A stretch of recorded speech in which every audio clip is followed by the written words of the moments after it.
एक छटाक हम देसी गाय के घी से यदि हवन करते हैं तो उससे उस एरिया में 1 टन ऑक्सीजन पैदा होता है। आदमी के साथ इस धरती पे जब जीव आया तो आदमी का कुत्ता गाय से पहले आया, लेकिन लाखों करोड़ों जीवों में गाय को यदि ये दर्जा दिया गया तो काफी सोच के बाद दिया गया है। उनके गोबर के अंदर, उनके मूत्र के अंदर कैंसर को मार भगाने वाले जीव। नमस्कार।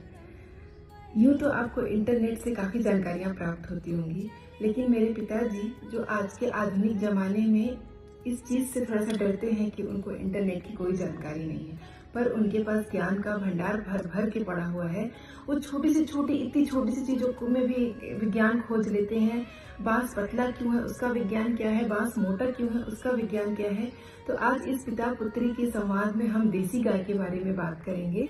डैडी, देसी गाय के बारे में आपकी क्या राय है? देसी गाय के बारे में बताइए। देसी गाय हमारे पूर्वजों ने जो गौ माता का दर्जा दिया है उन्हें, वह काफी उनके शोध के बाद, लाखों वर्षों के शोध के बाद ऋषियों मुनियों ने, तब विज्ञान से लोगों का डर नहीं था, तब धर्म के प्रति लोग काफी डरते थे, लेकिन देसी गाय शुद्ध रूप से उनके अंदर जितनी भी चीजें हैं वो वैज्ञानिक सोच पे आधारित थी।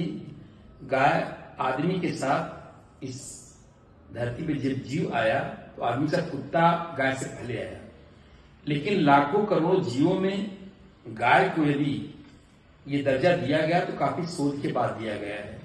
उनके गोबर के अंदर, उनके मूत्र के अंदर कैंसर को मार भगाने वाले जीवाणु, बैक्टीरिया होते हैं। एक छटाक जो हमारी पुरानी पद्धति थी मापन की, वजन मापन की जो पद्धति थी, उसमें एक छटाक हम देसी गाय के घी से यदि हवन करते हैं तो उससे उस एरिया में 1 टन ऑक्सीजन पैदा होता है। ये हमारी देसी गाय के अंदर गुण है। गाय की मृत्यु के बाद उसकी सींग से एक विशेष प्रक्रिया करके उसी जमीन के अंदर, जिस जमीन में खेती करनी है, उसी जमीन के अंदर दोनों सींगों को एक निश्चित गहराई में उसको डाल दिया जाता है। 6 महीना बाद उसको निकालने के बाद 1